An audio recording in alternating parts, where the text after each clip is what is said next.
గౌరవనీయులు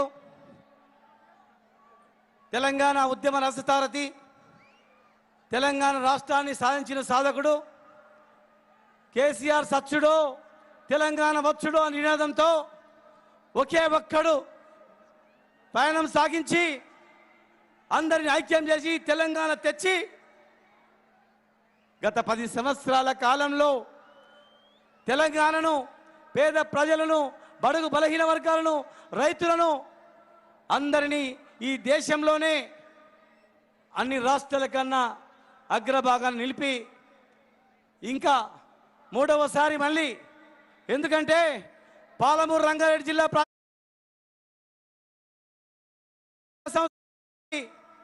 ఇంకా ఎన్నో ఇండస్ట్రీస్ రావాలి, మహబూబ్నగర్ అభివృద్ధి కావాలి, ఇంకా 2 సార్లు ముఖ్యమంత్రిగా ఉంటేనే మన జీవితాలు బాగుపడతాయి.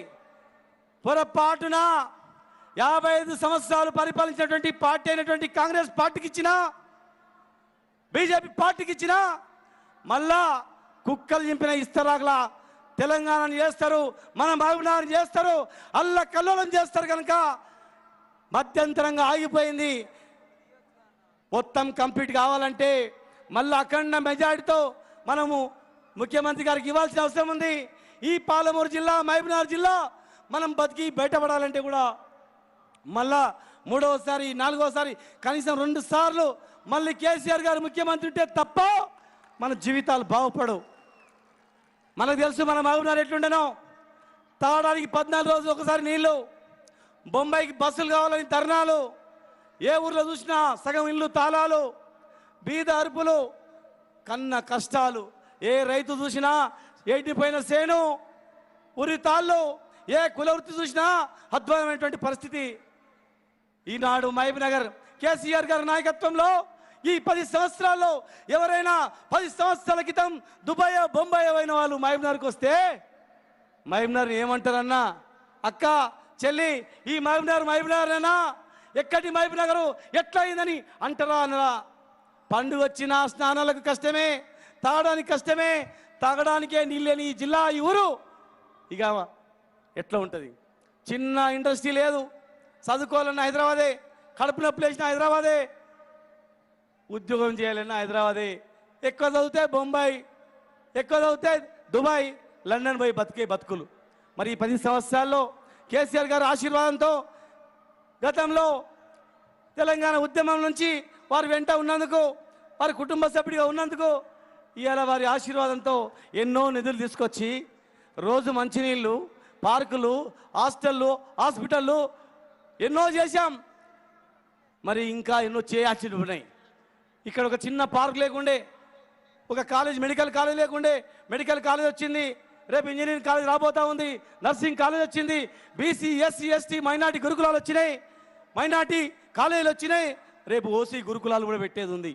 పాలమూరు రంగారెడ్డి జిల్లా కాలువలు తోవేది ఉంది, ప్రతి పంటకు పంటలు పండించేది ఉంది, ఇంకా ఎన్నో ఇండస్ట్రీస్ తెచ్చేది ఉంది.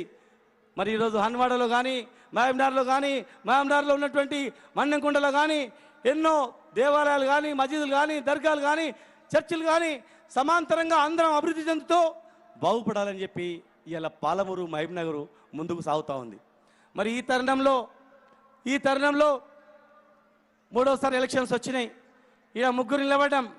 అన్నలారా మీరు వినాలా, ఈరోజు నేను కేసీఆర్ గారు వెంబడి ఉండి తెలంగాణ గురించి వారు వెంబడి సావడానికి, చంపడానికి సిద్ధమై వారు అడుగులు అడిగేసి ఆ రోజు తెలంగాణ ఉద్యమం నుండి ఈరోజు ఒక సైనికులా వారు వెంబడి పనిచేస్తూ వారి కుటుంబంలో ఒక సభ్యుడిగా ఉంటూ ఎన్నో నిధులు తీసుకొచ్చి ఈరోజు నేను చేస్తూ ఉన్నా. ఇంకా ఎన్నో చేస్తానని చెప్తా ఉన్నా. చేసిన విన్ని ఇంకో ఎన్నో చేయాల్సినవి ఉన్నాయని. కానీ అక్కడ కాంగ్రెస్ అభ్యర్థి ఒక ఆయన ఉన్నాడు, బీజేపీ అభ్యర్థి ఉన్నాడు, నేనున్నా. మీరు ఓటు వేసే ముందు నా వల్ల నీకు ఉపయోగపడుతున్నా, నీ కుటుంబానికి ఉపయోగపడుతున్నా, నీ ఊరికి ఉపయోగపడుతున్నా, ఈ జిల్లాకు, ఈ నియోజకవర్గానికి ఉపయోగపడుతున్నా, ఒక్కసారి ఆలోచన చేయాల్సిన అవసరం ఉంది. మరి ముగ్గురిట్లో ఒకరు చూడండి, ఒక ఆయన బీజేపీ నుంచి గతంలో తెలంగాణ ఉద్యమ సమయంలో నిలబడి, ఎలక్షన్లో నిలబడి మేమందరం కొట్లాడుతుంటే కేసీఆర్ గారు ఇక్కడ ఎంపీగా ఉన్నప్పుడు తెలంగాణ ద్రోహం చేసి రాజకీయ అవసరాల గురించి బీజేపీలో చేర్చి బీజేపీలో గెలవడానికి ఇక్కడ ఎన్ని మాటలు మాట్లాడాడు. హిందువులైతే నాకేయాలి, పాకిస్తాన్ వాళ్ళు అయితే వీళ్ళకేయాలని చెప్పి రెచ్చగొట్టి మాట్లాడాడు. అది తుడవడానికి 12 సంవత్సరాలు పట్టింది. 2.5 ఏళ్ళు ఎక్కడ పోయినా తెలియదు, 10 సంవత్సరాలు ఎక్కడ పోయినా తెలియదు. ఇప్పుడు వచ్చి మళ్ళీ కుల రాజకీయం చేసి ఇలా చేస్తూ ఉన్నాడు. మరి ఏనాడైనా ఏ రెడ్డి హాస్టల్కు డబ్బులు ఇచ్చిండా, బునాది డబ్బులు ఇచ్చిండా, ఏ రెడ్డి సోదరైనా చదివించిండా, హాస్పిటల్ పడితే బాగు చేసిండా, ఏ రైతుకు ఏమైనా ఆదుకున్నాడా? ఏం చేయలేదు. ఆయన అవసరాల గురించి మళ్ళీ కొత్తగా ఆనాడేమో మతాన్వాదంతో రెచ్చగొట్టి మత కళాలు పెట్టించిండు. ఈరోజు కుల రాజకీయంతో మంచిగా బతుకుతున్నట్టు మా అందరిని విడదీయడానికి మళ్ళా రెడ్డి నాన్ రెడ్డి అని ఫీలింగ్ తెచ్చి గొడవలు సృష్టించడానికి ప్రయత్నం చేస్తూ ఉన్నారు. ప్రజలారా, రెడ్డి సోదరులారా, చూడండి, ఈరోజు కేసీఆర్ గారి నాయకత్వంలో రైతులందరూ బాగుపడడం లేదా, మనమందరం బాగుపడడం లేదా? ఆయన స్వరాజ్యం, ఆయన స్వప్రయోజనాల గురించి, స్వార్థం గురించి మళ్ళీ కొత్త నిదానం తీసుకొస్తే మరి ఎక్కడ పోవాల? మా రెడ్డి సోదరుడు సర్పంచ్ అవుతా ఊర్లో ఒక్క ఇల్లు నా సర్పంచ్ అవుతున్నాడు. మరి ఇలాంటి ఫీలింగ్ చేస్తే ఎక్కడికి పోతే దారి ఎక్కడ తీస్తావు అర్థం చేసుకోవాలా. బీజేపీ పార్టీ ఎక్కడ కూడా ఉండదు. బీజేపీ నిలబడ్డ అభ్యర్థి షాద్నగర్ ఇల్లు కట్టుకున్నాడు, అక్కడ టికెట్ కావాలన్నాడు, అక్కడ దొరకలే, ఇక్కడ వచ్చిండు. మరి ఆయన ఎవరు అంటే ఆయన వాళ్ళ ఫాదర్ పేరు చెప్పుకోవాలి. ఏదో దుబాయ్కి పోయేటప్పుడు ఇండియన్ ఎయిర్లైన్స్ టికెట్ దొరకలేదంటే జెట్ ఎయిర్వేస్ కొనుక్కొని పోయినట్లు ఆడ దొరకలేదంటే ఈ టికెట్ తీసుకొని వీడికి వస్తే మరి ఏం చేస్తారు? మైనర్ ఏమైపోవాలని అడుగుతా ఉన్నా. దయచేసి ముగ్గురు అభ్యర్థులు వాళ్ళ పనితీరు చూడండి. కాంగ్రెస్ అభ్యర్థి కొందరి రౌడీలని ఎంబడి పెట్టుకొని రౌడీజం చేయాలని వాళ్ళ పెట్టుబడితో ఈరోజు రాజకీయం చేస్తూ వాళ్ళ పెట్టుబడితో గెలవాలని ప్రయత్నం చేస్తూ ఉన్నారు. మరి వాళ్ళ పెట్టుబడితో పొరపాటున ఏమైనా అయితే ఈ ఊరు ఏమైపోవాలి అని చెప్తారంట.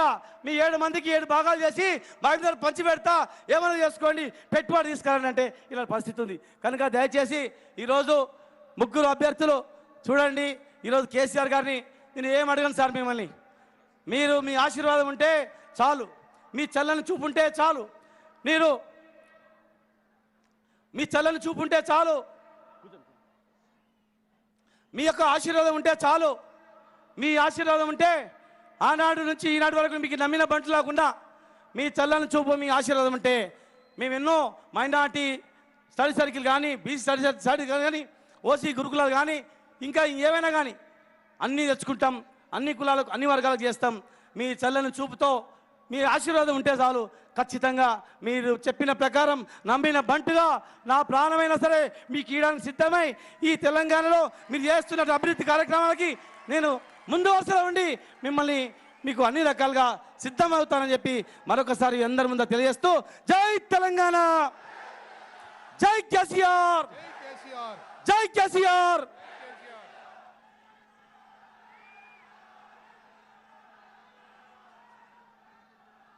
గౌరవనీయులు పెద్దలు మన ముఖ్యమంత్రి వర్యులు కేసీఆర్ గారిని మాట్లాడవలసి కోరుతా ఉన్నాను.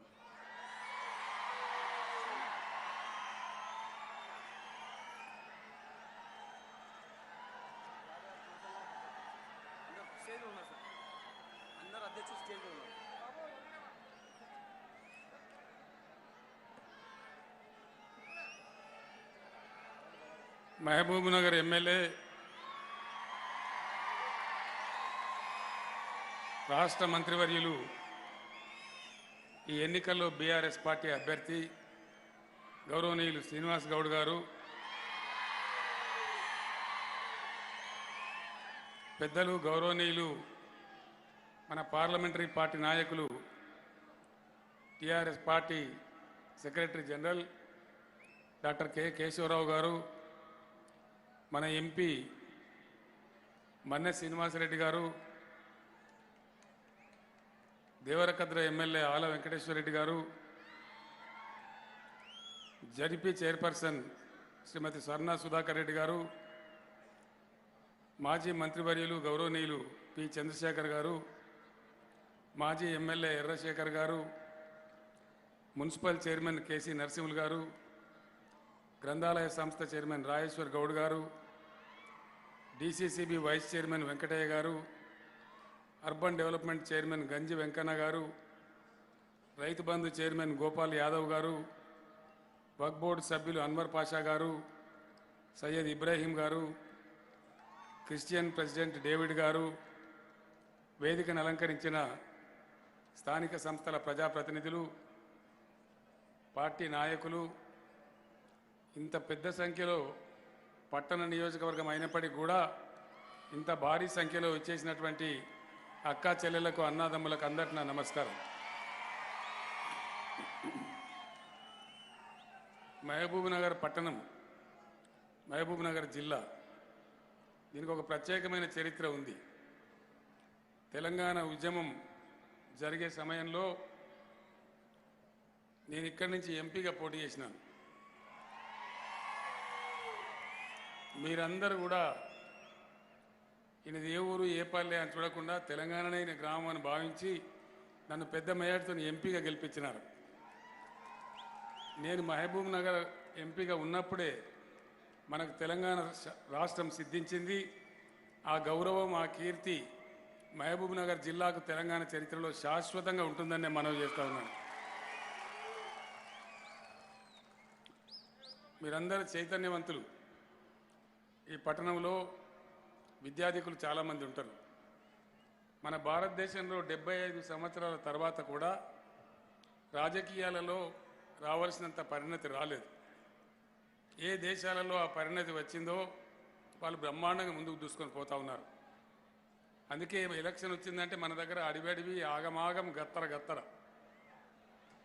అబద్ధాలు చెప్పడం, అబాండాలు వేయడం, తిమ్మిని బమ్మించేయడం, ఇలా ఈ పార్టీని నేను ఇంకో పార్టీకి తెల్లటాలకు టికెట్ తెచ్చుకోవడం అన్నీ మన కళ్ళ ముందు చూస్తూ ఉన్నాం.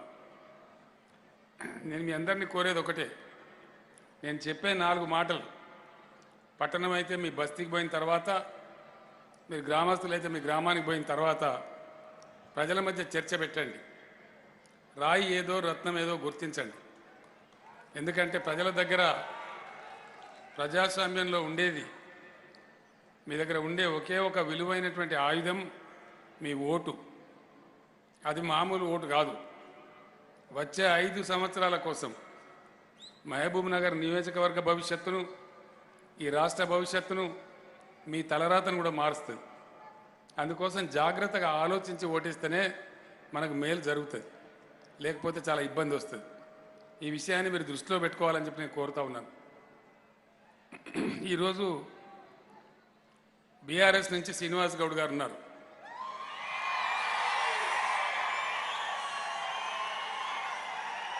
సరే, కాంగ్రెస్ నుంచి ఒక ఆయన ఉన్నాడు, బీజేపీ నుంచి ఒక ఆయన ఉంటాడు. ఉంటే ఎవరైనా ఒకరిద్దరు ఇండిపెండెంట్లు కూడా ఉండవచ్చు. తప్పకుండా మీరు అభ్యర్థి గురించి ఆలోచించాలి. అభ్యర్థి ఎటువంటి వాడు, ఈయనకు అవకాశం వస్తే ఏం చేస్తాడు, ఏ పద్ధతి అయిన మనిషి అనేది తప్పకుండా విచారించాలి.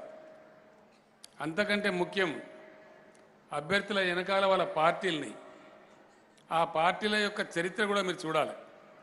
ఆ పార్టీల వైఖరి, ఆ పార్టీల యొక్క సామాజిక దృక్పథం, పేదల పట్ల, రైతాంగం పట్ల, సమస్యల పట్ల ఆ పార్టీ యొక్క నడవడిక ఏంది, ఇది కూడా మీరు చూడాలని చెప్పి నేను మనవి చేస్తూ ఉన్నా. అప్పుడే మంచి జరిగే అవకాశం ఉంటుంది. అందువల్ల మీరు ఇవన్నీ గమనంలో పెట్టుకుంటారని నేను కోరుతా ఉన్నా. బీఆర్ఎస్ పార్టీ పుట్టిందే తెలంగాణ కోసం, మీ కళ్ళ ముందే పుట్టింది. తెలంగాణ కోసం మడమ తిప్పకుండా పేగులు తెగేదాకా మొత్తం తెలంగాణ సమాజాన్ని ఒకటి చేసి 15 సంవత్సరాలు పోరాటం చేసి తెలంగాణ రాష్ట్రాన్ని సాధించింది బీఆర్ఎస్ పార్టీ. మీకు తెలిసే విషయం. కాంగ్రెస్ పార్టీ 50 ఏళ్ళు ఈ దేశాన్ని, రాష్ట్రాన్ని పరిపాలించింది. ఉన్న తెలంగాణ ఊడగొట్టిందే కాంగ్రెస్ పార్టీ. మన తెలంగాణ మనకే ఉండే, దాన్ని ఊడగొట్టిందే కాంగ్రెస్ పార్టీ. 58 దాకా 58 ఏళ్ళు మనం నడిపించినారు.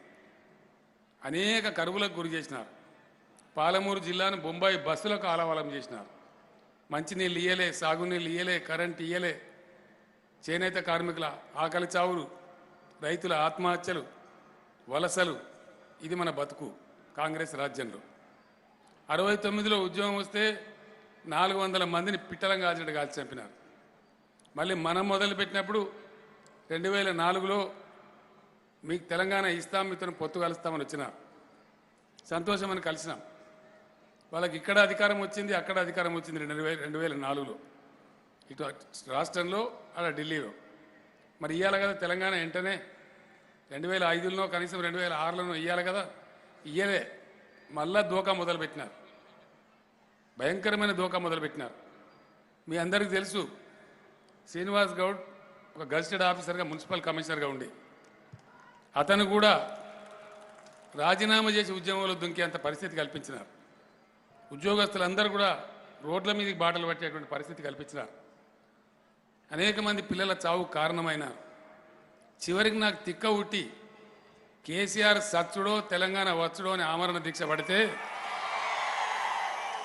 33 పార్టీలు మనకు మద్దతు ఇస్తే తప్పదురా అని చెప్పి అప్పుడు దిగొచ్చి తెలంగాణ కోసం వచ్చినారు. ఇది ఆ పార్టీ చరిత్ర మీకు తెలుసు. ఇది చరిత్ర మీ కళ్ళ ముందు జరిగింది. 10 సంవత్సరాల నుంచి మీ ఆశీర్వచనంతో ఈ రాష్ట్రంలో అధికారంలో ఉంది బీఆర్ఎస్. ఏం చేసినాం మీరు ఆలోచన చేయాలి. మీ అందరూ గమనిస్తున్నారు. మొట్టమొదలు పేదల సంక్షేమం చేసినాం,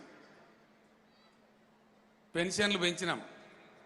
200 రూపాయలు ఉండే పెన్షన్ తెలంగాణ భవన్లో కూర్చొని 2014లో ఎన్నికల ప్రణాళిక రాస్తా ఉన్నాం. సీనియర్ నాయకులు